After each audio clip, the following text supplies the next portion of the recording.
Hello, my friends.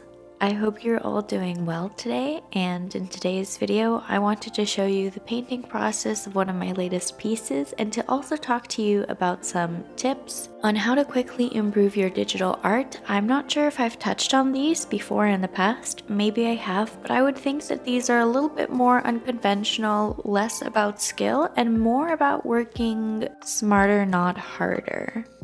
This video is very kindly sponsored by Yellow Images. Yellow Images is the #1 creative marketplace of high-quality premium mockups, creative fonts, and a creative store full of amazing graphic assets like brushes, presets, lettering, illustrations, patterns, and more. The Yellow Ticket has a ton of great benefits. You can create a high-quality project at almost 10 times cheaper than before. An average asset will only cost you $1.50, and you can get 3 free items every month and a 30% off discount for custom mockup services. You can buy anything from the creative store twice cheaper with a Yellow Ticket, and you can get instant synchronization of your Dropbox and Yellow Images account. As a graphic design major and as also a freelancer who runs my own shop, I often use mockups to show off my products or any project that I'm working on in a way that is attractive. Mockups are a professional way to display your work and to set yourself apart from the rest of your competition. You can follow the link in my description and use my code SARAH20 to get 20% off any purchase on Yellow Images.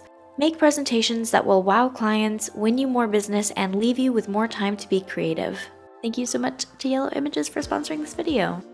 My first easy tip for you is going to be to begin with a sketch that you love. This might be easier said than done for you, but one thing that I've learned that helps me when I'm sketching is to use a soft, fluffy brush to create my sketch. If I use a hard-edged brush, I often find that I have a harder time blending that sketch into the final painting, and so using a diffused airbrush type of brush helps me to create looser lines and to be more confident in my blending of the sketch into the painting. One way to create a sketch that you're very happy with is to use many loose lines instead of strict, perfect lines when you're sketching. Using loose flowing lines is going to create a more dynamic sketch and a more dynamic character. So when you're putting down your strokes, try to use your entire arm pivoted from the elbow rather than from your wrist to create smooth, elongated strokes. My second tip is to use as many layers as you want to go in and to refine your sketch. When I first started digital painting, I had a very hard time trying to get my sketch layer all on one layer and to work and erase that sketch layer and have a perfect layer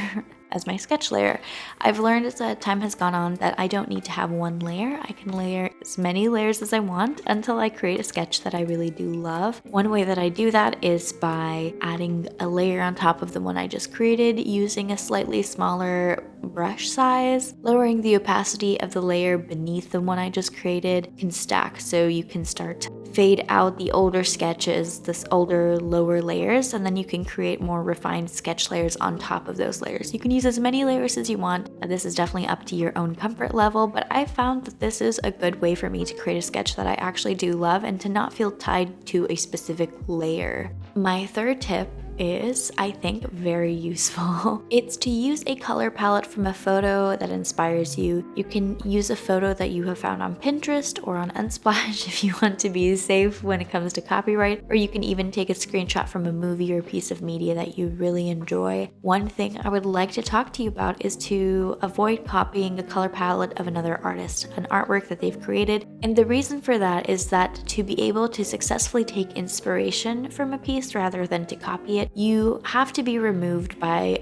a greater amount from the media. When you copy an actual digital painting, when you're using the color palette, that's something that another artist had to go in and ideate. So it's a little bit more on the copying spectrum of inspiration rather than just pure inspiration and creating original work. Keep that in mind. Be respectful of other artists, their own work, the fact that they've put a lot of time and effort into their craft, and that you want to be respectful of them. If you're a smaller artist and you're at a point where somebody copying you is flattering, in a sense it is, but as time goes on and art is your actual income and the way that you make money and the way that you've branded yourself out in the world, it's quite literally your job that you've built from nothing. It's aggravating to see people that are starting out that have not put in the countless hours that you have put into your craft, who can just like see a color palette and be like, oh cool, that's sick, I'm going to use that, instead of understanding like why you've chosen to use that color palette, the different moods that you could have had if you had chosen even slightly different variations of those colors, etc. It is just important to be respectful, especially when an artist will say that they don't want to be copied or they have boundaries. Of course, you can always check with an artist. If they give you permission, then you are fine to do that. It is totally okay. A sort of an exception to this rule is the pieces by the masters, like old classics. They're dead and they have been copied to no end by people that want to learn the skill of fine art. So in a sense, you're, I think, more than welcome to take inspiration from the old masters, but somebody who's your contemporary, be mindful of how that might not come off as flattering to them. My fourth tip is to stop in your tracks if you're feeling frustrated or have been focusing on one detail or area and cannot render it properly. There might be something wrong with your sketch, or you might be focusing on the details rather than color blocking. So my first sort of quick fix for this is, if you've been overworking an area, maybe you've been focusing on the details, I would say erase that area. If you're uncomfortable erasing, make a new layer on top, color block over it, begin adding blocky colors and shapes, and slowly narrow down to smaller details. If this doesn't work, which oftentimes it does for me, I just realized I'm like way too anal about details I'm adding way too early on in the process. If that doesn't work, take a look at your sketch. It might be that you haven't proportioned something properly, and so as you're trying to flesh it out and give your painting form, the proportions aren't working and you're getting frustrated. A lot of times not caused by the actual painting and blending, but something to do with anatomy. If at this point you're not using a reference, maybe it's a good time for you to have a reference so that you can look at that one photograph, break that down into shapes, and see what you are probably doing wrong in your painting process. This doesn't have to be a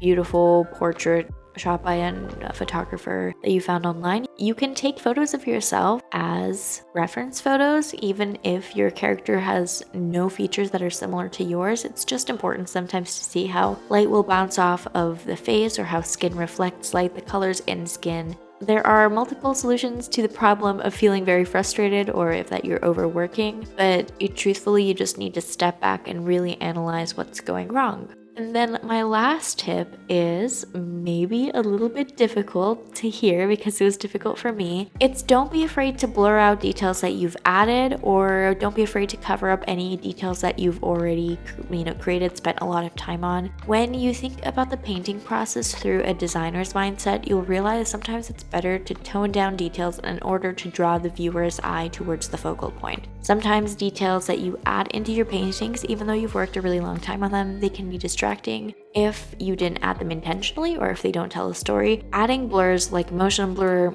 prism blurs, or Gaussian blurs to your subject can really draw the focus to their faces rather than to some detail that you've added to them that is relatively unimportant. One way that I've done this in my work is by adding a prism blur around my portraits. I just think it makes my portraits look a lot more dreamy and nostalgic, which is a look I definitely want to evoke. And even though I put in that time, through the blur you can tell that there was that detail there, and so in a sense it's not a waste. It's just thinking of your piece in less of a pragmatic way and in a more artistic, surreal way. Let me know if any of these tips were helpful or if you've even considered any of these tips. This is kind of a more random assortment of tips for improving your digital art, but as I was painting this particular piece, I realized there were things that I was focusing on, like I had a really hard time painting the nose, and so I had to start again from square one, or I added a ton of details in the hair, and so I wanted to pull those back and to draw attention back to the subject's face.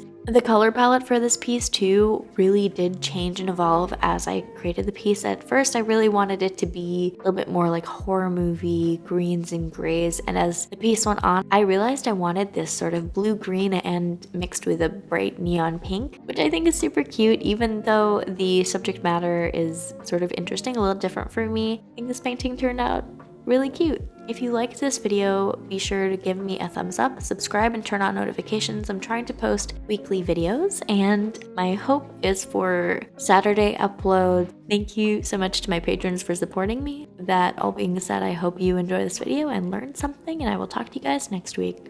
Bye.